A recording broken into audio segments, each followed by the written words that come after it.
आज मैं त्रिमूर्ति कैसेट के माध्यम से ऐसे महान विलक्षण एक संत की कथा कहने के लिए जा रहा हूं। काश कौन सा है? संत श्रोमणी अनंत श्री ध्रुवलनाथ जी महाराज। इसकी कथा आपके सामने पेश करता हूं। हाँ भाइयों, हमारी नाल पर साथ दे रहे हैं पप्पू भाई कोल्हारे वाले, और चिमटा पर संगति कर रहे हैं रामवीर सिंह मस्ताना नौनेरा वाले, और घड़ा पर संगति कर रहे हैं भाई धर्म सिंह जी।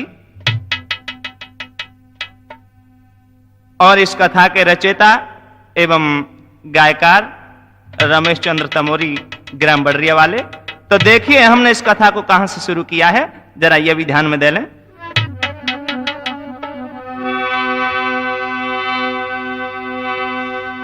ए सुंदर एक बिचगाम बना सुख धाम कहीं ना जाई, जिला अलवर के पास में जू पड़ता सुन ले भाई।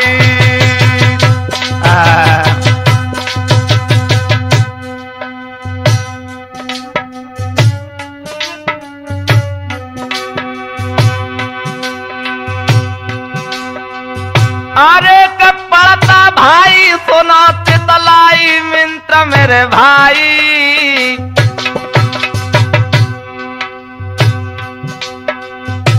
जिला अलवर के पास में जू पड़ता सुन ले भाई।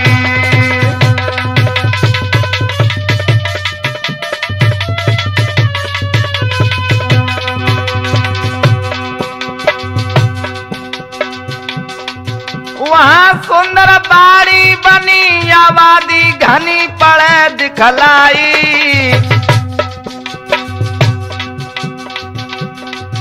और फतुराम मल्होत्रा वहां के वीर बड़े बलदाई।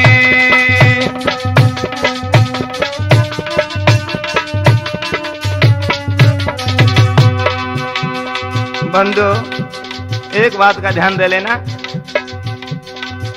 अरे फिरत भावई घर घर डोले मरदों सवे सताए दे जाए,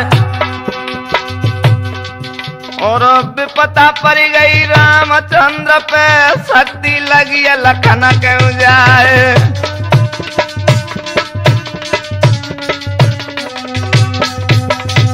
विपता पड़ गई शिव शंकर पे जब भस्मासुर पर उपचार, और देख मूड़ गुफा में घुस जाए बिहार बन जाए नरसिंहार।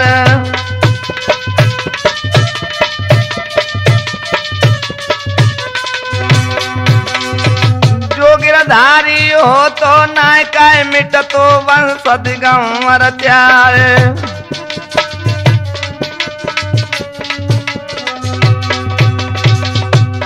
मेरी धीरे धीरे कथा ददायांगे को बढ़ रही है।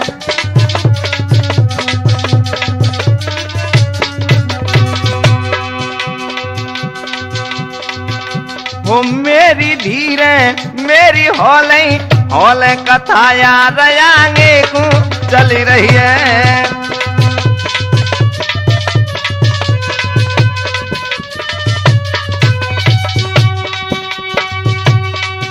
आगे को बढ़ गई, अरे कथा आगे को चली गई, मेरी मेरी धीरे धीरे कथा के भैया। मेरे नौजवान साथियों, राजस्थान के उत्तर पूर्वी जिले भरतपुर एवं अलवर की मध्य सीमा से लगता हुआ एक छोटा सा ग्रामीण क्षेत्र है। वहां लक्ष्मणगढ़ कस्बा के पास में एक गांव है बिचगांव, वहीं एक सुंदर खटीकों की बाड़ी बनी है। लेकिन बड़े दुख की बात तो यह है कि आज से प्राचीन साल पहले शिक्षा बहुत कम थी, और थोड़ी बहुत थी भी तो भैया वहां के चुंगलों के बच्चों को अछूत समझ करके स्कूलों में नहीं पढ़ाया जाता था। याद रखना लोगों, इस बात का दुख फत्तूराम जी को बहुत था, और फत्तूराम जी की प्राण प्यारी का नाम था रूपा देवी। क्या नाम था? रूपा देवी। याद रखना। लेकिन रूपा देवी अपने पति को प्राणों से भी बढ़कर के चाहती थी, और धन्य ऐसी देवी के लिए लोगों जो दिनचर्या से पहले अपने पति के चरणों का स्पर्श करके अपनी आत्मा को संतुष्ट बनाए। मगर एक किस्मत खराब थी रूपा देवी की। कौन सी पप्पू भैया? कब धना की ऐसी नजर निवाली है वाक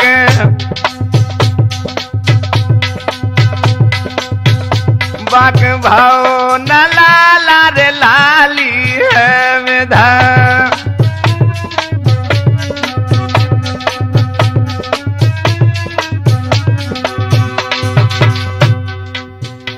दुखिया की गोद खाली है रविश्चंद्र प्रभु की गति न्यारी है दुखी।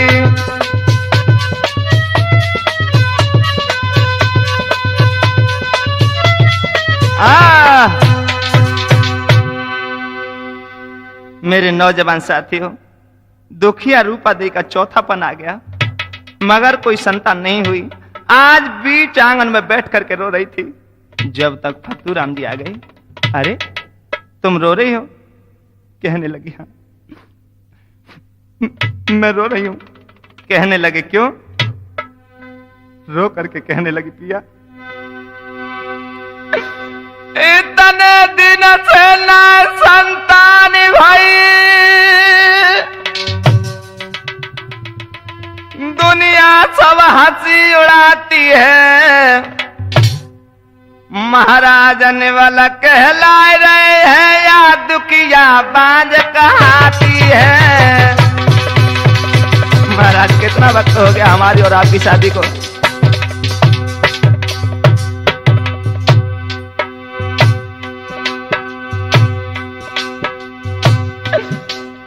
महाराजन वाला कहलाए रहे हैं या दुखिया बाज कहाती है।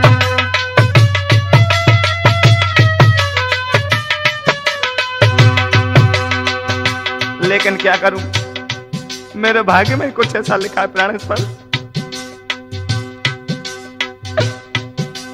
अरे कुटा हो तो बाय पट भक्ति रे समाधान पाट जाए,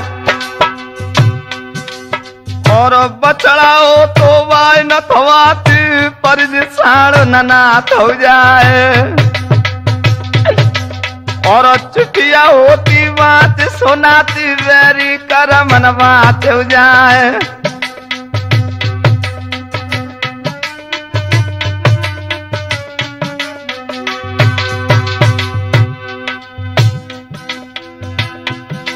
अरे कहां से पीतल को रे बदलाती वेरी को खिनवा दिली हो जाए। और पत्थरा पर गए मेरी रे कोखी में सजना सुन लियो ध्यान लगाए।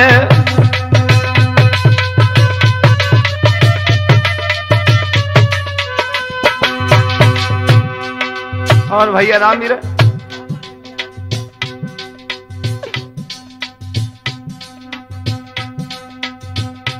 अब रो रो के दुल्हनिया कहे जो दुनिया सुनी लगी रही है। अब रो रो के दुल्हनिया कहे जो दुनिया सुनी लगी रही है।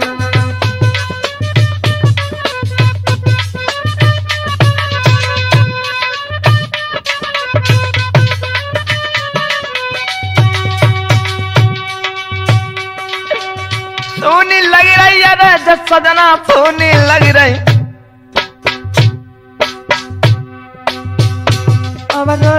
दुल्हनिया कहे जे पिया महाराज मेरे समान कुल कलंकिनी कौन होगी। मैं एक भी पुत्र नहीं जन सकी। एकदम फत्तूराम जी अपनी प्राण प्यारी की ठोड़ी को पकड़ के कहने लगे अरे नादान, उनकी कृपा से कमल जैसे पुष्प में ब्रह्मा जी का अवतार हो जाए, उनकी माया से हिरणी गर्भाधारण हो जाए, उनकी माया के सामने हमारी आपकी कुछ नहीं चल सकती। आप निर्भय होकर के आराम करो। मेरे भागवत प्रेमियों, उसी दिन से रूपा देवी भगवान का ध्यान धर के व्रत करने लगी है। रामदेव नामक सरोवर के किनारे एक मंदिर था, वहीं दूर से भगवान के हाथ जोड़कर एवं जलझारी से जल अर्पण करके आती थी। एकादशवी पूर्णिमा आदि का भी व्रत रखने लगी है। और भैया धर्म सिंह, धीरे धीरे धीरे धीरे जन्माष्टमी का दिन आने लगा है रूपा देवी ने अन्न त्याग दिया, केवल जल के सहारे पूरे घर का काम करने लगी। और फिर 8 दिन शेष रह जाते हैं तो रूपा देवी ने अपने मन में एक प्रण कर लिया। कौन सा पप्पू भैया? सोचने लगी, हम अछूत समझ करके हमें मंदिर में कोई जाने नहीं देगा, लेकिन मन में लीनी ठानी, अरे भगवान मंदिर तेरे जाऊं, अपने हाथों से मंदिर में जल लोटा जाए चढ़ाऊं। मर जाऊंगी लेकिन मंदिर में अपने हाथों से जल का लोटा जरूर चढ़ा के आऊंगी।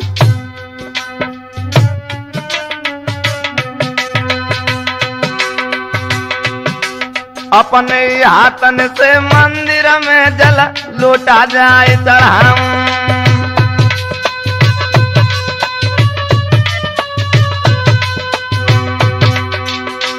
और सोचने लगी दुखिया,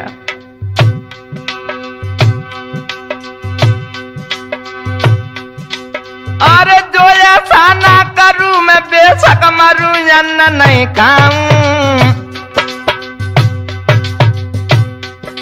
यो कर रही नारी विचार मैं अपनी टेक निभाऊं। क्या बात है पप्पू भैया?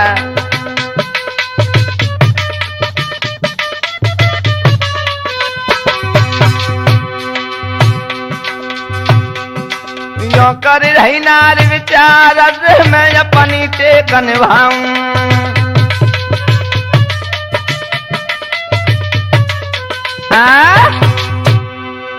मेरे बंधु, 8 दिन की भूखी वो प्यासी पूरी रात नाम रखती रही।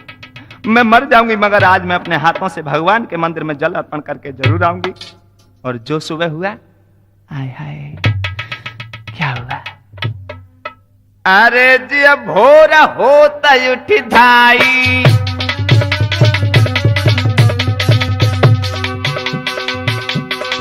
भैया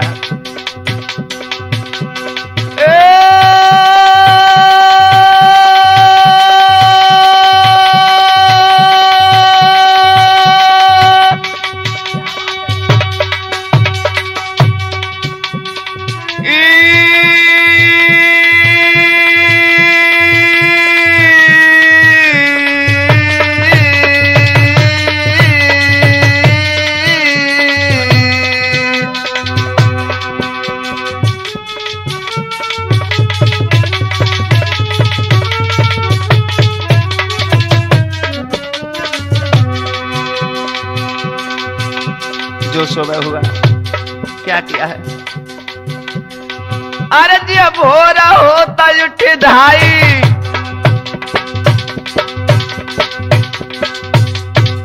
और मंदिर में पहुंच गई जाई।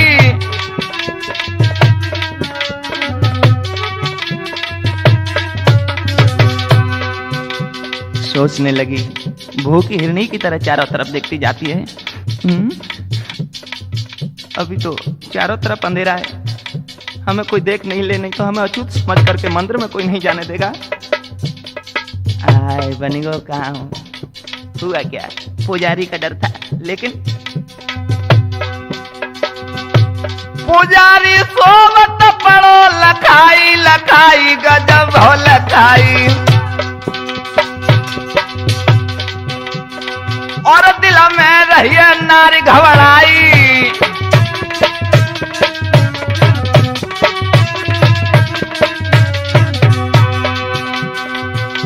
मेरे प्रिय सज्जनों, सोचने लगी जल्दी में भगवान की मूर्ति पर जल चढ़ा दूं, लेकिन बाहरी भाग्य की विडंबना। हुआ क्या? आरती का थाल हाथ में लग रहा था, लेकिन लोग इस बात का तो तुम खुद अंदाजा लगा सकते हैं कि जल्दी का काम भी कैसे होता है। हाँ, गजब हो गया। अरे सोवत पुजारी लखो मंदिर में, और वह बढ़ी जंगाल जाए। अरे घबरा कर के या जो दुखिया के थालो आरती को छूट गो भाई।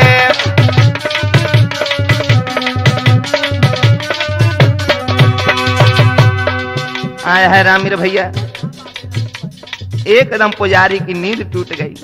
कहने लगा कौन कौन हो तुम? हाय, रूपा दी न्योतर थी, नहीं बोल सकी। जल्दी में अपने लोटे का पानी मूर्ति पर दूर से चढ़ा दिया। इधर में पुजारी ने प्रकाश किया और जो रूपा को देखा, हाय हाय बंधु, उस ब्रह्म मुहूर्त के दिन भी पुजारी का रोत्र खोल गया, लंबी लंबी सांस भरने लगा।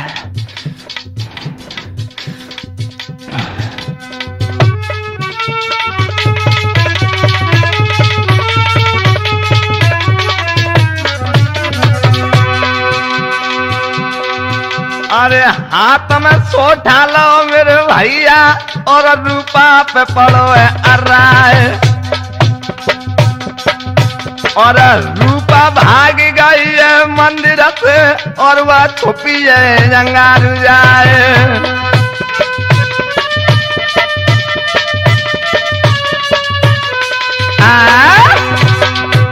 रूपा देवी रामदेव सरोवर के किनारे किनारे छुप करके भाग गई। पुजारी लौट गया, तब तक रूपा देवी ने देखा, चला गया। अब संतुष्ट की सांस ली, लेकिन एकदम दिमाग में झटका लगा। एकदम सोचने लगी अब क्या करूं। आज भी मैं भगवान के साक्षात जल अर्पण नहीं कर सकी। और मेरे भैया सोचने लगी है, दुनिया में मेरा जीना भी क्या है। पप्पू भैया, अरे दिल में ना धीरज धारूंगी, मर जाऊंगी मैं।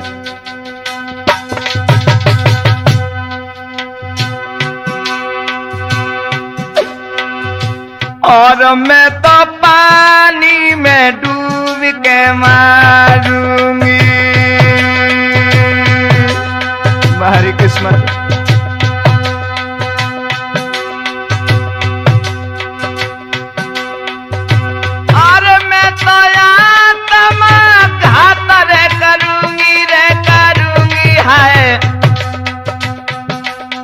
करूंगी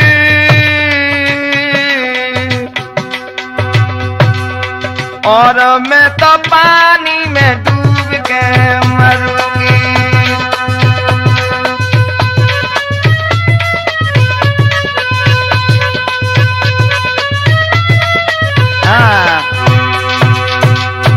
सोचने लगी है अब क्या करूं। मैं भगवान को साक्षात जल अर्पण नहीं कर सकी, इससे बेहतर तो हमें मरना ही अच्छा। मेरे भाइयों, रामदेव नामक सरोवर में गिरना चाहिए, तब तक गजब हो गया। रामीर भैया, एक धवल कांति सफेद लंबी दाढ़ी वाला साधु आ गया। जिसका चंद्रमा जैसा मुखड़ा है, हाथ में कमंडल, बगल में मृगछाला, माथे पर जटाएं हैं। कहने लगा ठहर जाओ, मरो नहीं। हैं? रूपा दी कहने लगी आप? कहने लगा हाँ। बाबा जवाब दिया, घबराओ नहीं, हमें प्यास लगी है, पहले हमें पानी पिला दो। कहने लगी मैं अछूत हूं, मेरे हाथ का आप पानी। जवाब दिया, चिंता मत करो। कहने लगी बाबा पुजारी ने भी हमें मंदिर से भगा दिया, मैं आपको कैसे पानी पिला। बाबा ने हाथ से लोटा लिया और गटागट पानी पी करके कहने लगे आप घर चाहिए। कहने लगी नहीं नहीं, मैं घर नहीं जाऊंगी, इस दुनिया में मैं मुंह दिखाने लायक भी नहीं हूं। क्यों? कहने लगी बाबा मेरे संतान भी नहीं है कोई। महात्मा जी कहने लगे अरे घबराओ नहीं, पहले मेरे एक प्रश्न का उत्तर दे दे। क्या?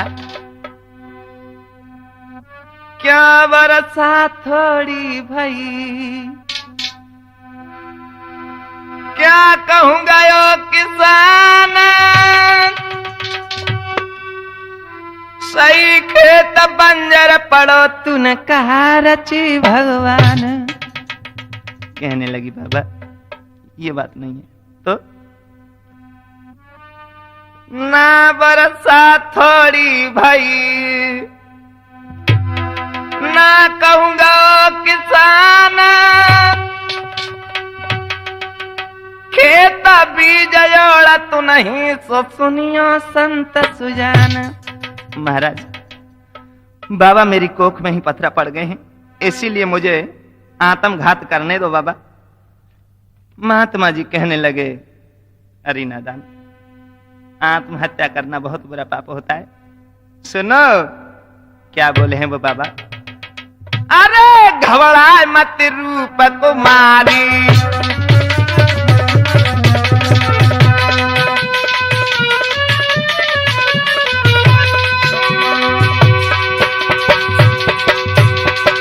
और क्या बाबू भैया। अरे घबराए मत रूप कुमारी,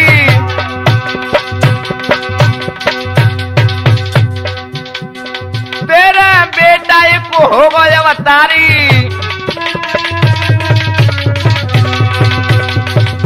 जा लौट जा, जब तक धरती चांद सितारे रहेंगे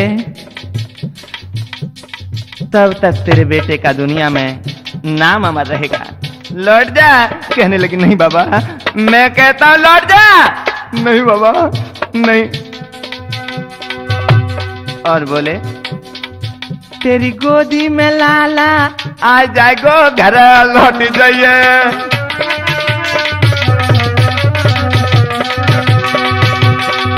तेरी गोदी में खिलौना एक आ जाएगो, घर लौट जाइए।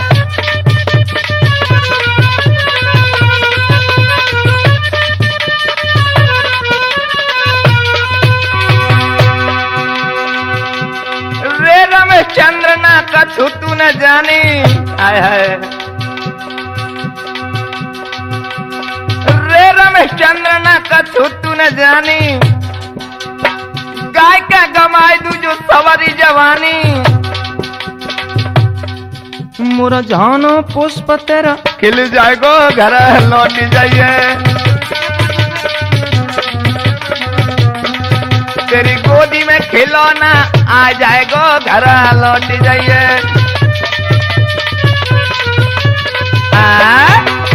जा लौट जा। हमारा यह वरदान है कि तुम्हें एक ऐसे पुत्र रत्न की प्राप्ति होगी कि जिसके नाम को दुनिया जानेगी। इतनी कह करके धवल कांति पुरुष तेजो में रथ पर चढ़ करके मेरे भाइयों आकाश मार्ग से चला गया। रामवीर भैया, उसी रात से रूपा देवी गर्भिणी है। फत्तू राम जी व रूपा देवी के मनोकामना का समय नजदीक आने लगा है।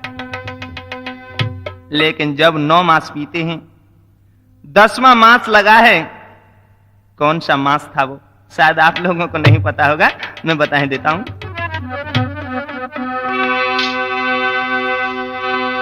भादों का सुकद महीना था, बूंदों की ही रिमझिमिये। रमेश चंद्र ने खूब समझ लई है, बोई तो एकादशमी है।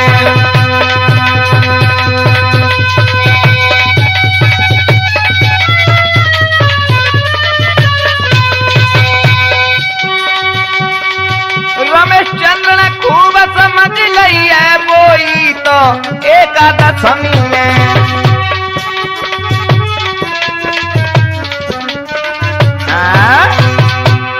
भादों का महीना था, एकादशमी का दिन था। भाइयों, माँ के उदर में पीड़ा उठी है। फत्तू राम जी घबराने लगे।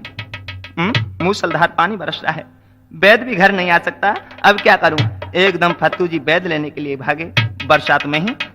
लेकिन जब तक बिजली कड़की, बेचारे बूढ़े फत्तू जी मानो आंखें बंद हो गईं और वो बेहोश होकर के गिर पड़े। इधर वही धवल कांत पुरुष सफेद लंबी दाढ़ी वाला माँ रूपा देवी के पास आकर के खड़ा हो गया। इधर रूपा देवी के उधर में प्रसव पीड़ा उठने लगी है। भाइयों, उसी समय उस पुरुष पर रूपा देवी की नजर टिक गई। इंद्र ने भी बरसात को रोक दिया, तो रूपा देवी उस पुरुष का दर्शन कर रही है। कितना सुंदर था वो नौजवान। भाइयों, आय हाय,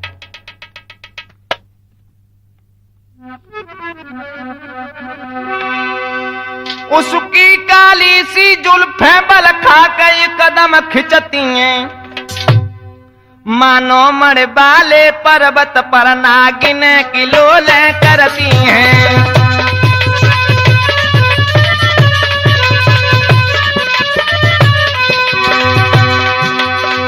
कितना सुंदर था, हैं? बटुआ जैसा मुंह, बहुत ही सुंदर। काकुल का मिलन, कुंडिल का हिलना, भौन का इधर इधर होना, रूपा ने नेत्र फाड़ देखो वो बाबा का रूप सोना।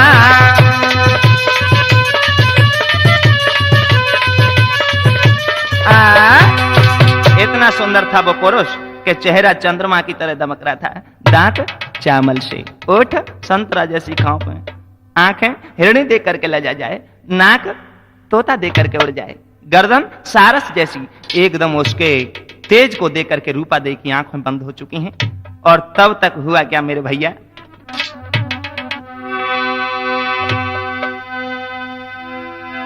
इतलीन कुमार ने जन्म रे के खुशियां हो गई भारी।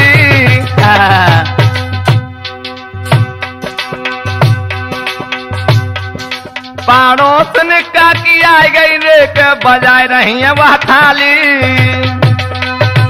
पड़ोस से क्या किया गई, थाली बजाने लगी कहां से की। हाँ, बहुत खुशी हो गई, बहुत। महाराज हुई गई घर में जय जयकार,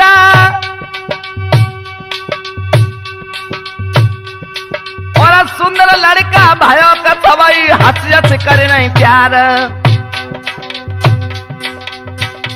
और बंसी वाले श्याम फूल मुरझाना खिल गए है, और बंसी वाले श्याम फूल मुरझाना खिल गए है।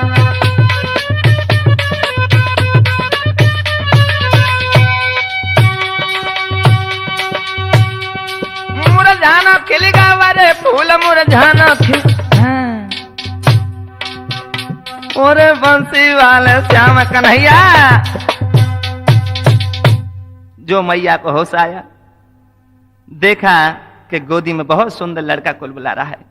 पड़ोस से काकी आई गई, थाली बजाने लगी। उधर में काकी थाली बजा रही है, जब तक फत्तू को भी होश आ गया, और जो बच्चे किसी रोने की सी आवाज कानों में पड़ी, आय हाय, फत्तू जी भी उन्हीं पैरों से उल्टे घर के लिए भागे। बूढ़ी काकी कहने लगी, बधाई हो फत्तू, तुम्हें और मेरी रूपली के लिए। कमल फूल जैसा प्यारा बेटा हुआ है, तेरा बेटा बड़ा शकुनी है रे। देख वर्षा भी रुक गई, तेरा बेटा बहुत अच्छा है, और सामने सूरज भगवान भी कैसे साफ उदय हो रहे हैं। अब तो हम सब का कल्याण हो गया। मैं तो तेरे बेटे को कल्याण ही पुकारूंगी। हाँ, आय है, बूढ़ी काकी पूरी बाड़ी में ढढोरा पीटने लगी। इस तरह अवतरण हुआ हमारे योग पुरुष संत श्रोमणी श्री ध्रुवनाथ जी महाराज का। यही दिन भाद्रपद सुदी एकादशमी विक्रम संवत 1918 से ही श्री महाराज का जन्म दिवस के रूप में जाना जाता है। बंधुओं, याद रखना।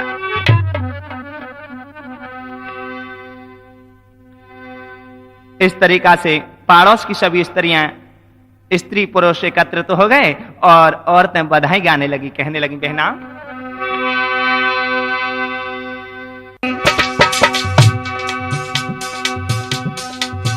सब कर रही मंगलाचार जी।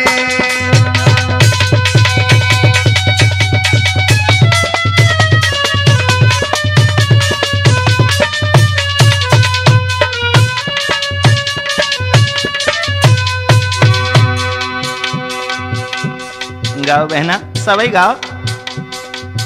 अंगना में बधाई बज रही सुनो, बहना मेरी सुनो, गोइया मेरी सुनो, आली मेरी सब कर रही मंगलाचार जी।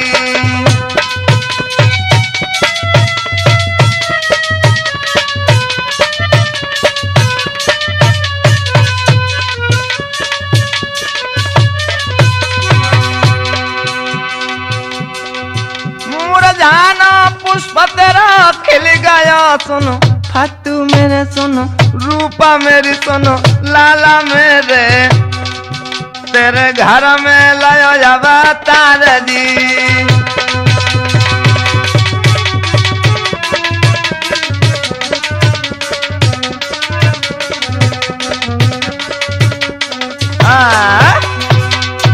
इस प्रकार से बधाई बजी, और इस बालक का नाम कल्याण रख दिया। याद रहे लोगों, आगे देखिए कितनी मार्मिक कथा आ रही है। सभी श्रोतागण बड़े धैर्य के साथ में लीला का श्रवण करते रहें। धीरे धीरे धीरे धीरे नौजवानों कल्याण सयाने होने को जा रहे हैं। हुआ क्या भैया रामवीर?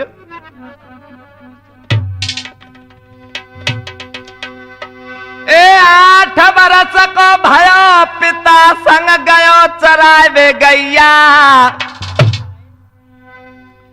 जाकी देख देख खुश हो तेरे के रूपा देवी मैया।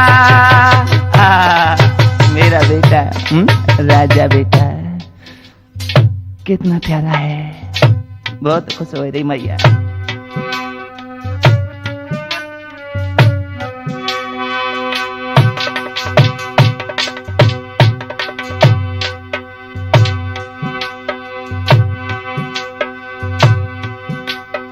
और सरवण उस्ताद जी आगे क्या हुआ?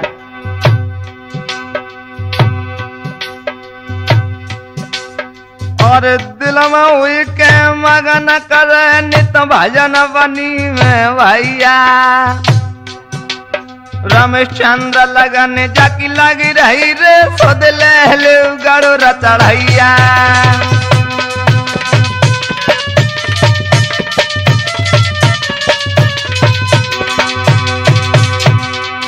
रामचंद्र लगाने जाके लगी रही रे सोद ले गरुड़ चढ़ैया।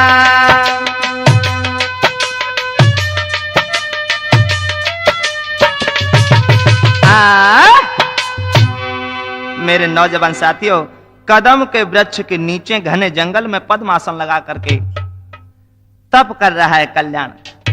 कल्याण की एक बहुत प्रिय गाय थी, उसका नाम था गंगा। गंगा सारी गायों को अपने पीछे ले जाती और जब सब एक साथ चर करके वापस आ जाती, दोपहर में गंगा के स्तनों से स्वतः ही दूध झरने लगता और कल्याण उसे दोपहर में पी करके अपने आप को तरोताजा महसूस करते थे। लेकिन किसी ग्वाला ने आकर के कल्याण के माता पिता से कहा कि तुम्हारा बेटा कल्याण बनी में ऋषि मुनि महात्माओं की तरह अपने नेत्र बंद करके तपस्या कर रहा है। आए है भाइयों, माँ को एकदम से ये मालूम पड़ा मानो हजारों बिच्छों ने आकर के शरीर में एक साथ ढंक चुबे दिए। माँ रोती हुई भागती चली आई, बेटा कल्याण, बेटा कल्याण आंखें खोल दो मेरे लाल। लेकिन कल्याण आंखें नहीं खोल रहा है।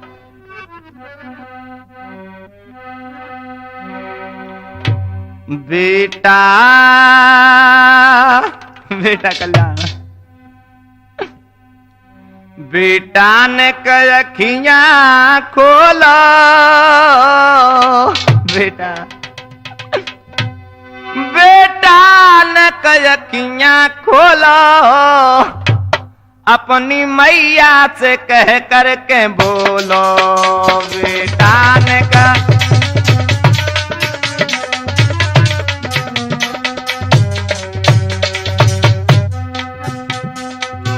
एक बार आंखें खोल दे लाल।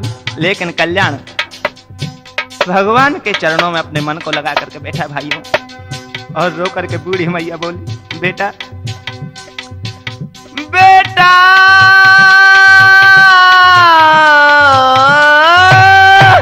बेटा, एक बार खोल दे मेरे लाल, एक बार बोल जा। बेटा ने अखियां खोलो मेरे लाल, बूढ़ी मैया से हंस करके बोलो। बेटा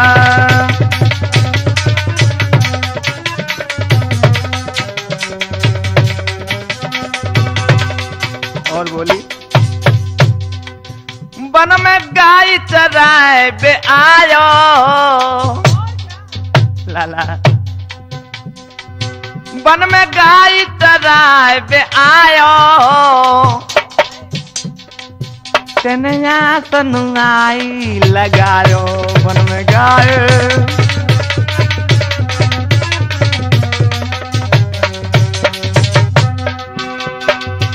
मेरे लाल, मैंने बड़ी दुखिन से जायो। बेटा दिन राति कष्ट जति पायो, मैंने बड़ी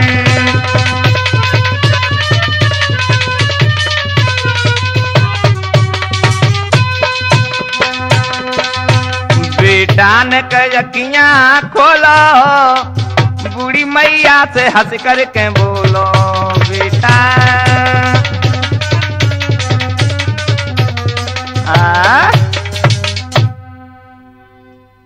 मेरे भागवत प्रेमियों, फत्तू जी भी भागे चले आए। बेटा आंखें खोल दो, लाल आंखें खोल दो। दोनों रोने लगे हैं। इधर बालक कल्याण का जब भजन समाप्त हुआ और जो आंखें खोली, आय हाय, सामने अपने माता पिता दोनों को रोता हुआ देखा। माँ, माँ, पिताजी, अरे आप। माँ कहने लगी, घर चलो मेरे लाल, तुम तो यह महात्माओं की तरह से तप करने के लिए बैठ गए। कहने लगे, आप घबराओ नहीं माँ, चलो घर चलें। और मेरे भैया उसी समय कल्याण अपने माता पिता के साथ घर आ जाते। धीरे धीरे होली का महीना आएगा रामीर, होली का महीना। हाँ, सभी होली के समय पर होली खेल रहे हैं, मगर कल्याण का पता नहीं है। किसी ने कहा कि आपका कल्याण फिर से वहीं कदम के वृक्ष के नीचे पद्मासन लगा करके नेत्र बंद करके भजन कर रहा है। द्रौपदी घबरा करके अपने पति फत्तूराम से बोली, पिया, हाँ एक बात मानोगे मेरी? क्या?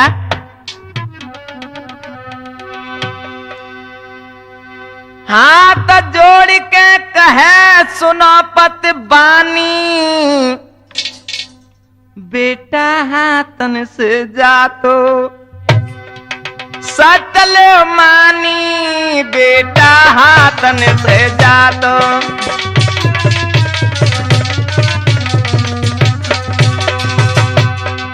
महाराज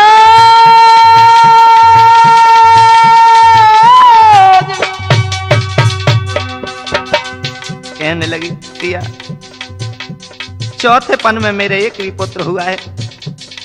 अगर यह महात्मा होकर के जंगल में तपस्या करने चला गया तो हमारे और आपके जीवन का सहारा टूट जाएगा प्राणेश्वर। बुढ़ापे का साथी कौन रहेगा? इसीलिए एक काम करो पिया। क्या? महाराज ध्यान मेरे कहने पर दीजा। हाँ, कोई सुंदर लड़की देख बोली, सजना पिया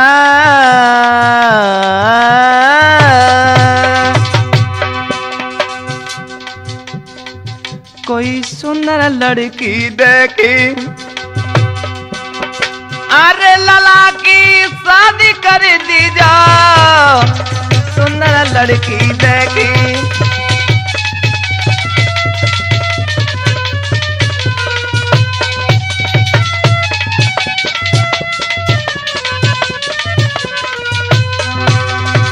आया है पप्पू भैया, जतो धीरे धीरे बोली है, जतो होले होले बोली है, बालम कुरई समझ आई प्यारी, धीरे धीरे बोली है।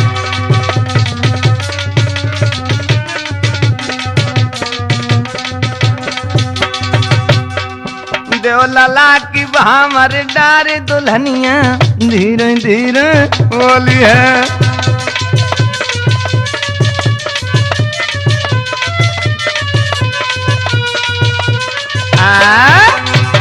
पिया बेटा की शादी कर दो। मेरे भागवत प्रेमियों, एक दिन फत्तूराम ने कल्याण को अपने पास में बुला लिया और कहा, बेटा, हाँ पिताजी, अब तुम सयाने हो गए हो, तुम्हारी सगाइयां भी बहुत आ रही हैं, इसीलिए अब तुम शादी कर लो। आय हाय, शादी का नाम सुनते ही कल्याण को ये मालूम पड़ा है मानो जलती हुई आग पर धोखे से पैर पड़ गया। कहने लगे, पिताजी नहीं नहीं पिताजी, मैं शादी नहीं करूंगा। अरे शादी करने में क्या कोई परेशानी है? कहने लगा, हाँ अगर मैं शादी कर लूंगा तो भगवान को भजन कैसे कर सकता हूं? हाँ बंधु, बात बिल्कुल सच है कि पड़िए पिछाड़ घर वाली मेरी कहती यार, घर में घुसे हो बाजार चो न जाओ जी, हरद लाओ मिर्च लाओ धनिया लाओ, कूटबे के काज धन कुटा मंगाओ जी, जा से हम रड़ुआ भले रोटी से लड़ुआ भले रूखी खाओ, चाहे सूखी सरकाओ जी, और रात के सिनेमा से 12 बजे आओ जी, डॉक्टर हकीमों से जेब को बचाओ जी, और कुआरे रहोगे तो सुक्यारे रहोगे, लला जान बुझ नाक में नकेल ना गिराओ जी। बियाओ बड़ी खुशी में हो आयो, फिर का होयो गोनो, गाय के होई को फिर का होयो रोनो, रोते रहो जीवन तक के लिए हैं। हाँ, आप लोग सोच रहे होंगे रमेश चंद ये बात तुम्हें कैसे सब मालूम पड़ गई? हाँ लोगों, हमारी भी तो शादी हो गई, इसीलिए हम तुम्हें बता रहे हैं। अब इधर आ जाइए। कहने लगा है पिताजी मैं शादी नहीं करूंगा। मां रूपा देवी भागी चली आई, कहने लगी बेटा अगर आप शादी नहीं करोगे तो मेरा भी प्राण सुन लो। आज मैं आपके सामने अपने प्राणों को दे दूंगी। हाय, मां की इतनी धमकी सुनकर आखिरकार कल्याण को शादी की बंधु हाँ करनी पड़ी। तो कुछ समय के बाद में फातूराम ने क्या किया है कि 2-4 दिन के बाद लोगों धीरे धीरे समय का पहिया घूमता गया। हुआ क्या कि कछु समय के बाद लला की शादी करवाई।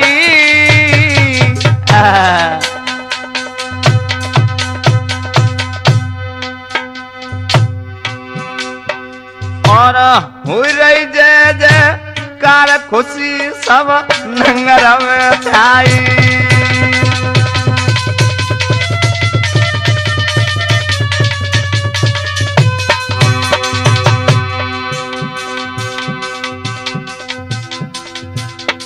बंधु शादी हो रही है इधर में कल्याण की। तुम जानते हो शादी के दिन सभी खुशी मनाते हैं, बहुत खुशी है सभी को। और सबसे ज्यादा खुशी किसको? अरे पिता यते मन में हरसानो पप्पू भैया, घर पुत्र बहू गई आई नाम जाको मानावती जानो। घर पुत्र बधू गई आई नाम जाको मानावती जानो। बंधु अरे ध्यान नित ईश्वर को धरती, अरे ध्यान नित ईश्वर को धरती। और सास ससुर और पति अपने की सेवा नित करती।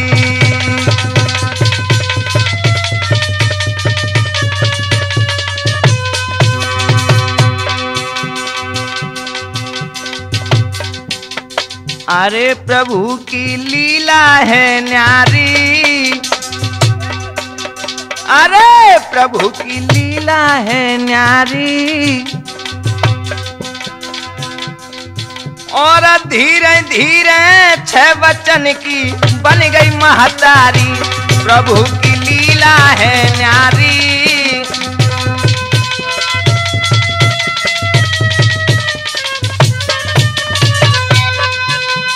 अरे प्रभु की लीला है न्यारी। धीरे धीरे 6 वचन की बन गई महतारी।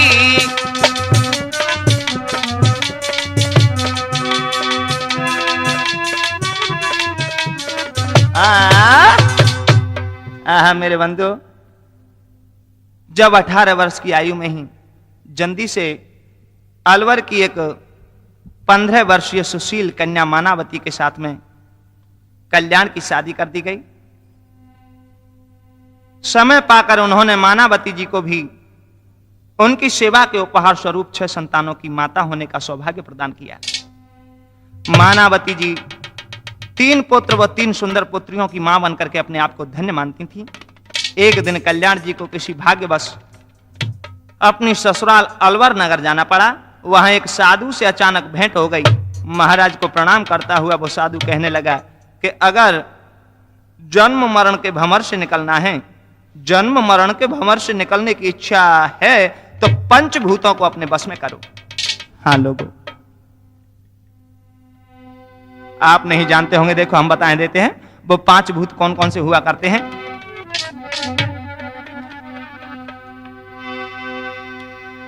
कि तू काम क्रोध मद लोभ मोह तज दे रे। क्या बोला है वो करामाती साधु?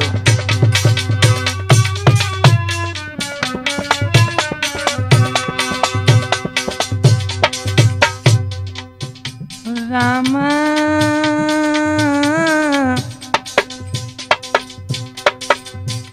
ओ रामा।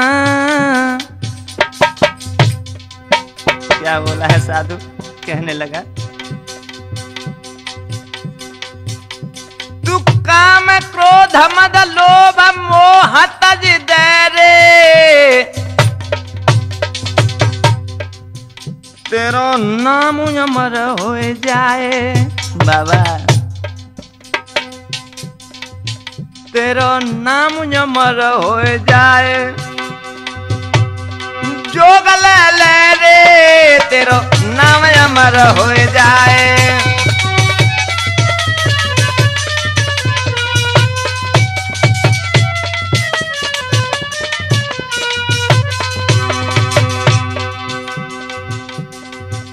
महाराज रमालियो भसमी कोमल गात, और छोड़ सकल जंजार, हाँ छोड़ सकल जंजार,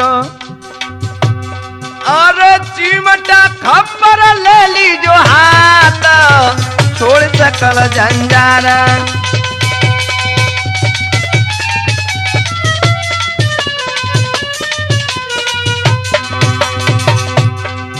इतनी कहे साधु रमी गयो है, इतनी कहे बाबा रमी गयो है, और हुई गयो अंतर ध्यान, इतनी कहे साधु रमी गयो है।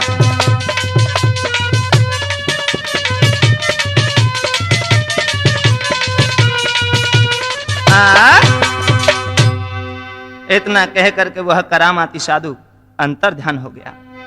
इस विचित्र घटना के घटने पर महाराज के हृदय के पट पूर्ण रूप से खुल गए और अंतकरण में अनुपम ज्ञान प्रकाश होने लगा है। बंधुओं, मानो अग्नि में घृत डाल दिया हो, अपने गांव बिचगाम लौट आए। वह ग्रस्त में रहते हुए भी ऐसे थे जैसे जल में कमल रहता है। एक दिन का जिक्र पप्पू भैया, एक दिन क्या हुआ, अरे ठाकुर भूर सिंह ने जाई,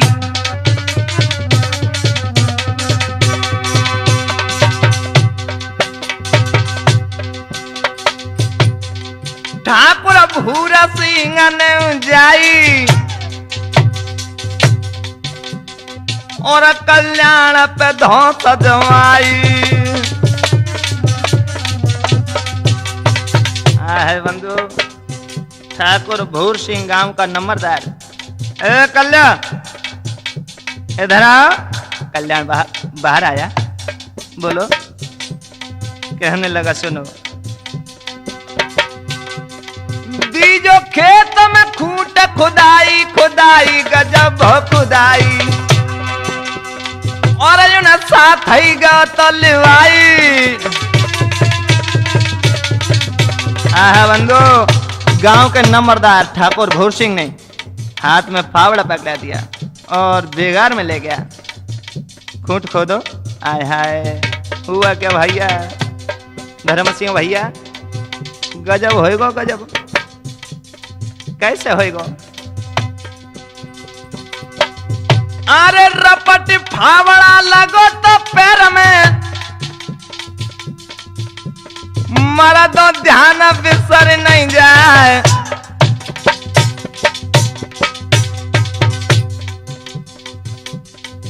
अरे रक्त बहत नहीं जरा रे, पैर से दूध की धार पड़ी दिखलाए।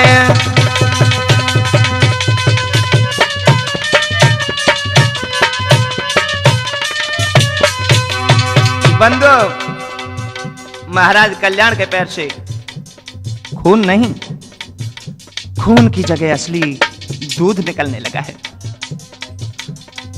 अरे यह गति देखिए जब ठाकुर ने एक कदम तरना पड़ो है बहराए, और हाथ जोड़ कर दी परिक्रमा कहूं मेरी गलती रे माफ हो जाए।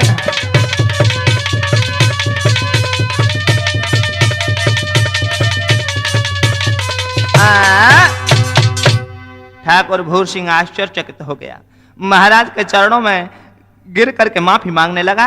वह आदर पूर्वक महाराज को घर तक छोड़ गया। उसी दिन से गांव के अंदर भैया घर घर में महाराज कल्याण की प्रतिष्ठा होने लगी है। कि कछु समय गया बीत बड़ी अति प्रीत गाम में भाई, एक नीली टोड़ा पहाड़ी पर साधु ने लयत बुलाई।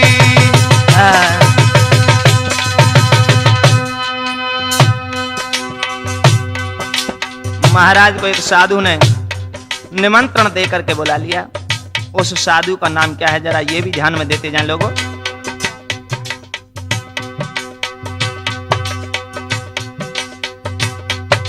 ए नाम था कल्लूदास राजपूत खास पड़े दिखलाई। सतसंग समापत होए गौर साधु ने बेस बढ़ाई।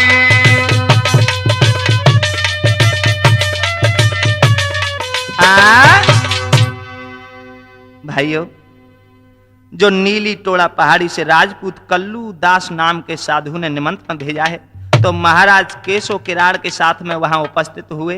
पूरी रात भजन भाव सत्संग हो रहा है। लेकिन जब सत्संग समाप्त हुआ तो साधु कल्लू दास की कही हुई वाणी का महाराज ने अर्थ पूछा। उस वर्णा अभिमानी घमंडी साधु ने महाराज के मुखार बिंद से निकले प्रश्न पर आग बबूला होकर के तुरंत महाराज जी के पवित्र मुख पर थप्पड़ का प्रहार कर दिया। आय हाय भाइयों, जो थप्पड़ दे करके और वो घमंडी साधु क्या बोला है, अरे उठ नीच कुटिल या ज्ञानी,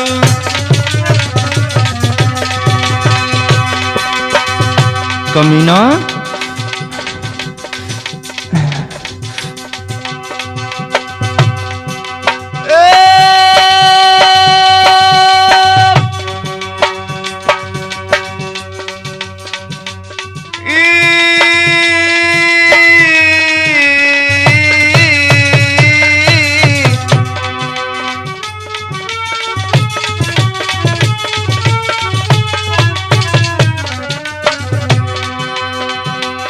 कहने लगा, अरे उठनी चकुटिला या ज्ञानी, और क्या हमसे तू पूछा तो पानी। अरे दुश्मन, अरे तूने जरा न दहशत मानी, मानी गजब हो गया मानी, निगुरा कोरो बन रहा ज्ञानी।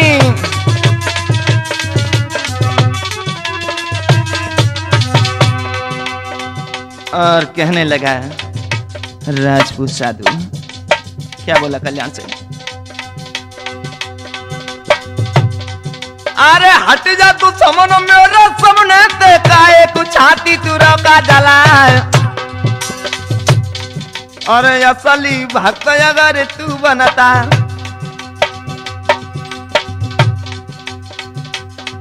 हाय चोला भंगवा रंग रंगाए।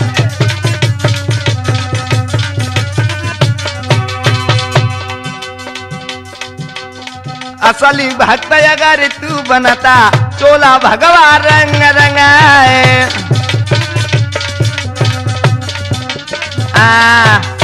यदि तू अपने को बहुत बड़ा ईश्वर भक्त और परमार्थी समझता है तो ये ले, पहले मेरा सफेद चोला बिना रंग के भगवा रंग का रंग करके दिखा।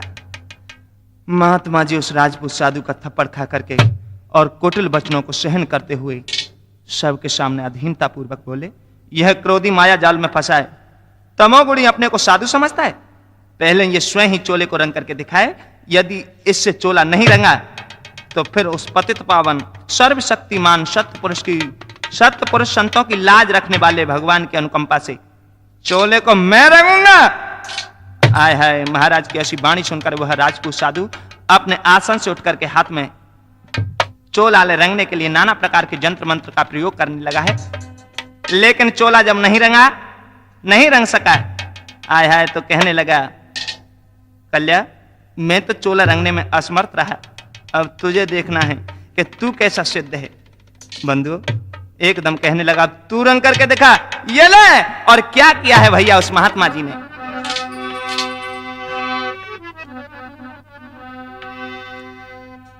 चोला लेकर हाथ में धरो धनी को ध्यान,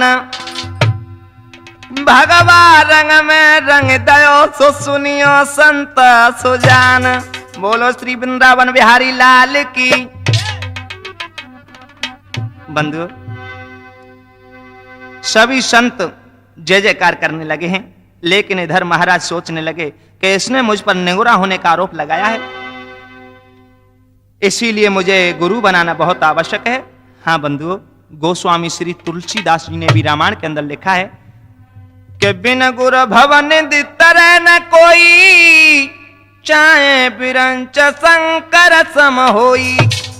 और अपने योग बल से जान लिया कि ग्राम श्यामदा जिला अलवर में सच्चे संत गुरु महाराज गरीबनाथ जी विराजमान हैं, वे ही गुरु बनने के योग्य हैं। और महात्मा जी उन्हीं से गुरु दीक्षा लेने के लिए चल पड़े। बाबा गरीबनाथ को अपना जाकर के गुरु बना लिया। बंधु, कुछ समय के बाद में महाराज गरीबनाथ और दुर्बलनाथ अलग अलग विकट उज्जर बनियों में तपस्या करने लगे हैं। एक दिन गरीबनाथ को प्यास लगी और कहा कोई ऐसा ऐसा शिष्य कोई सामर्थ्य है जो हमें जल पिलाए। बंधु, दुर्बलनाथ उसी समय अपनी शक्ति के बल से आकर के लोटा हाथ में लेके कहने लगे महाराज लो जल पीजिए। आय हाय, गरीबनाथ सोचने लगी ये जल लेकर के आ गया इतनी दूर से, और जो जल पिला करके चला। बंधु, गरीबनाथ सोचने लगे हमें इसकी परीक्षा लेना बहुत जरूरी है, और परीक्षा ले रहे हैं। कैसे ले रहे हैं साहब? सिंह रूपला धार रे के बढ़ गए गुरु यंगारी।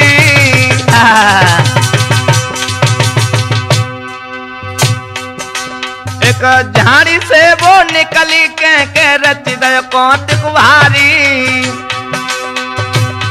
और क्या हुआ भैया?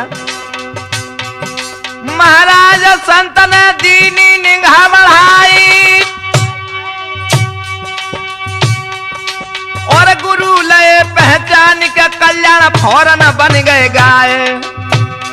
भैया दुर्बल दीन शरीर धार गैया को आ गए हैं, यार दुर्बल दीन शरीर धार गैया को आ गए हैं।